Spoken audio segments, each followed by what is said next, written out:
Hello, class. My name is Allison Hardy, and this is a case study presentation on a fictitious patient named Susan. Susan is 57 years old, is diagnosed with type 2 diabetes, claims that she has been tired more often, she is still struggling to lose weight, and lacks any ambition to eat right or exercise. Susan did not report issues with polyuria, polydipsia, or blurred vision. She has struggled with weight throughout her lifetime. 15 years ago, Susan went through a divorce and her weight increased by 50 pounds. But 5 years ago, she lost 65 pounds by adhering to the Weight Watchers diet plan. Her physician has stressed multiple times the importance of a healthy diet and exercise routine, and recently told Susan she should increase her physical activity. Despite this recommendation, Susan is still sedentary and communicated that her knees and ankles ache while working out. Her current height is 62 inches and she weighs 245 pounds. Susan's calculated BMI is 44.9, so based on this, Susan is part of the obesity class 3 category. Due to her BMI and diagnosis of type 2 diabetes, Susan has a higher disease risk. Moreover, she has a higher likelihood of developing cardiovascular disease, hyperlipidemia, hypertension, sleep apnea, or having a stroke, and her weight negatively affects her risk of mortality in that her possibility of premature death is higher. Also, previous research on diabetes type and cardiovascular disease risk found that individuals who were sedentary, overweight, or obese and diagnosed with type 2 diabetes were more inclined to have a heart attack or myocardial infarction and pass away as a result. Overall, it is apparent that Susan needs to modify both her diet and exercise routine in order to lower her risk of premature death, which is associated with the diseases that can potentially accompany a diagnosis of type 2 diabetes. It is important to point out her lab results were not within the recommended ranges. Having a good diet is the first step in the diabetes management, and exercising is the second. Moreover, Susan's blood pressure reading was 140/88. Her blood glucose meter measurements were 188 milligrams per deciliter before breakfast and 200 milligrams per deciliter before bed, and her hemoglobin A1C was 9.1%. The American Diabetes Association stresses that A1C should be at or below 7%. Blood glucose levels should be between 80 and 130 before a meal and less than or equal to 180 1 to 2 hours after a meal. But the National Institute of Diabetes and Digestive and Kidney Diseases asserts that A1C should be less than or equal to 5.7%. Therefore, regardless of this information, Susan reported her diet and exercise routine is not sufficient to help her lose weight or to meet the diet recommendations for those with type 2 diabetes. It seems as though her weight status and dietary routine are affected by her daily behaviors and lifestyle.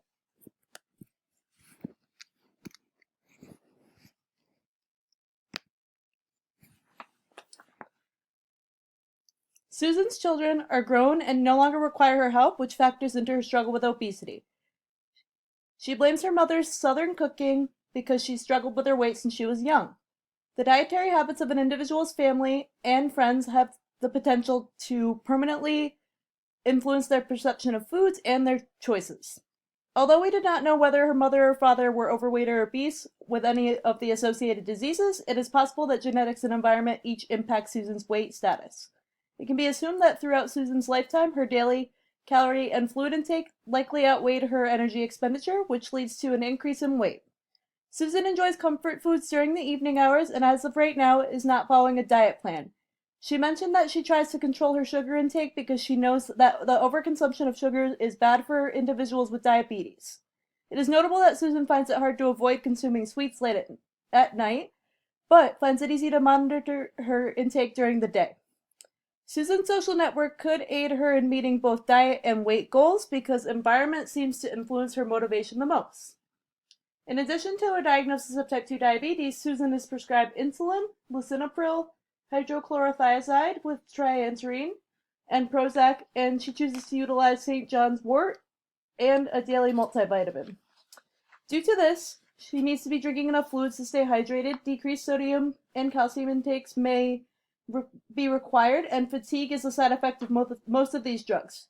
It is noteworthy that 18 months ago, Susan's doctor put her on a new insulin regimen, and as a result, her weight increased by 25 pounds. Another issue is that Susan takes St. John's wort because it counteracts with most medications or has the potential to cancel out the effects of certain medicines completely.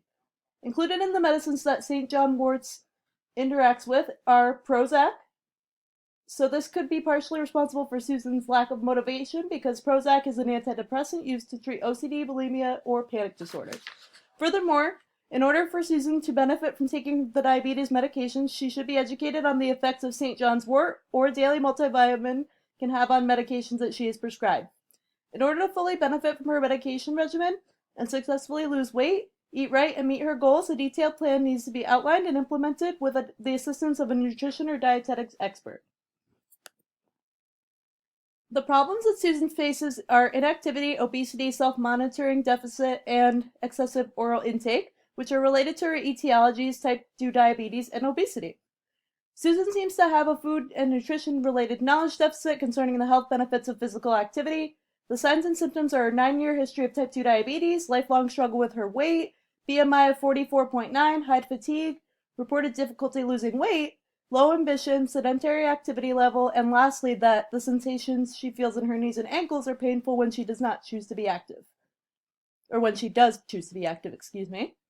Based on this information, it is clear that her activity level, weight, level of self-control during the evening hours, or her home environment, medications, and excessive oral intake likely lead to a self-monitoring deficit as well as weight gain, which are both problematic.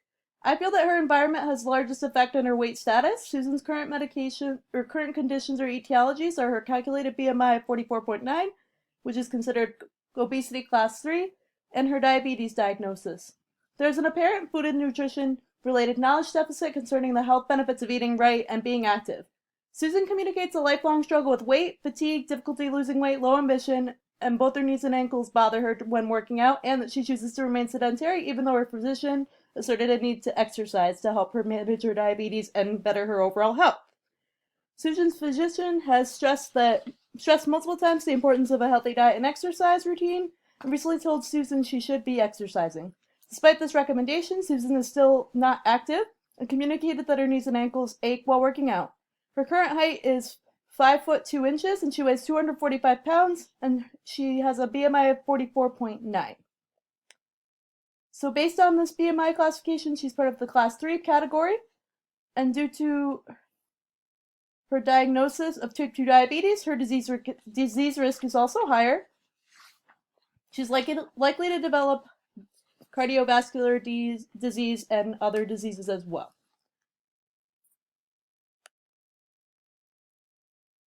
Also, previous research on diabetes type and cardiovascular disease risk found that individuals who were sedentary, overweight, or obese and diagnosed with type 2 diabetes were more inclined to have a heart attack or myocardial infarction and pass away as a result. Overall, it is apparent that Susan needs to modify her diet and exercise routine in order to lower her risk. In order to help a patient or client meet their diet and physical activity goals, nutritionists and dietitians can recommend dietary and exercise regimen. For example, SuperTracker is a website provided by the USDA, and this is a great resource that the lay public can take advantage of to meet their diet and exercise goals. According to SuperTracker, Susan should consume on average about 1,600 calories per day. However, since she's looking to lose weight, her calories that she takes in should be less than the energy that she is expending. Specifically, she should reduce her intake by 500 to 1,000 calories per day and exercise to lose 1 to 2 pounds per week in 6 months. SuperTracker suggested that she be moderately active for at least 150 minutes per week, and the dietitian or nutritionist should ask questions about her family, such as whether her children live close by, or if she has adequate social support in order to go on more walks and be more active. Small steps are better in the long run, so this should also be mentioned. If Susan does not lose the pounds that she has set as her goal, it is essential to prevent discouragement. That way she can continue to work towards her goal weight. Realistic goals are important, such as walking for a half hour 5 days a week, or to lose about 3 to 4 pounds in a month. Diabetes management does not require the consumption of particular foods or that an individual follows a strict diet plan.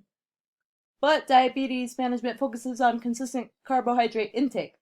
Moreover, by adhering to the recommendations in the next slides for fruit, vegetable, grain, protein, dairy, oil, added sugar, and fluid intake, Susan will make healthier choices because these were recommended in the Choose Your Foods list, food list for diabetes book provided by both the American Diabetes Association and the the Academy of Nutrition and Dietetics. According to SuperTracker and the Academy of Nutrition and Dietetics, a general healthy diet incorporates fruits, vegetables, legumes such as dark red kidney beans or chickpeas, low-fat or fat-free milk, and dairy choices, seafood, lean proteins or meat, poultry, nuts, seeds, and whole grain or wheat products. In addition, fats as well as foods and beverages high in added sugars should be enjoyed in moderation or avoided completely. Following these guidelines will aid Susan and the lay public with a diagnosis of type 2 diabetes and controlling their blood sugar as well as losing weight and creating lifelong healthy habits. Susan mentioned she craves sweets during the evening, so the nutritionist or dietitian should list and figure out whether she would like consuming healthy alternatives. Susan should be drinking mostly water, incorporating healthy fats and oils into her diet regimen. Healthy fats include monounsaturated and polyunsaturated fats, foods such as fish or walnuts, and oils such as canola or olive oil, all high in these types of fats, so omega-3s. With type 2 diabetes, it is key to limit the intake of sugar, added sugar, and sugar-sweetened beverages. Moreover, eating right and exercising when utilized in combination with diabetes medications leads to sufficient disease management, and an individual begins to feel more healthy and more competent. In order to meet dietary and weight loss goals, it is essential that she sticks to the recommendations for added sugar and sweets or avoids them altogether. Moderate intensity aerobic activity should be performed 150 minutes per week, which is equal to 2.5 hours per week. Examples include walking, water aerobics, biking, gardening, yard work, or cleaning. Vigorous intensity aerobic activities should be carried out for 75 minutes per week, which is equal to 1 hour and 15 minutes per week. Biking uphill, hiking, running, swimming, laps, and roller skating each represent vigorous exercise. Strength and resistance training should be done at least 2 to 3 days per week for all major muscle groups, so the arms, legs, hips, back, chest, abdomen, and shoulders. Training with weights or going to strength training classes such as Body Flex, which is offered at the YMCA, carrying heavy items, push-ups, sit-ups, or utilizing resistance bands illustrates strength or resistance workouts. Flexibility activities should be completed 2 to 3 days per week, and these activities help to better an individual's range of motion, as well as make activities of daily living easier, such as reaching for something in your home. Yoga includes toning and stretching exercises, as well as relaxation, which makes attending yoga classes or utilizing at-home yoga videos good methods for jumpstarting your day or for winding down in the evening. By educating Susan on the benefits of being active, her exercise-related knowledge base will increase. After learning more about Susan and educating her on eating right with diabetes, it is best to begin with a moderate intensity exercise regimen. She will begin by walking 4 to 5 days a week for 30 minutes a day, which is about 120 to 150 minutes per week. Therefore, Susan will meet the recommendations for moderate intensity activity. If all goes well and Susan adheres to the diet plan laid out, she should weigh 220 pounds after 6 months, which means that she will lose 1 to 2 pounds per week. By losing 25 pounds, she will lose 10% of her body weight in 6 months. Nutrition and dietetics experts should also take into account mental and behavioral aspects when planning a diet and exercise routine with a patient or client that has been struggling to meet goals. It is obvious that Susan is experiencing pessimism.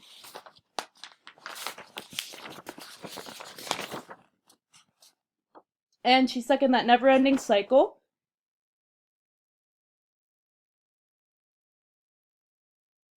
And she puts blame on others such as her mother, doctor, or ex-husband, is losing her initiative to meet her goals, and has knee and ankle irritation while trying to be active.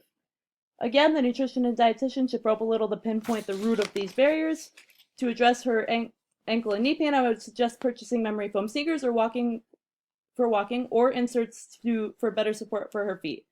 It will help that Susan will likely discontinue her use of St. John's wort and multivitamins, which will help lower her exhaustion level and help her medications to work properly. Susan should be including the Academy of Nutrition and Dietetics recommended intakes for whole grains, fruits, vegetables, proteins, dairy, oils, and fluids as part of her daily diet, laid out earlier in the presentation, that are specifically designed for individuals with diabetes.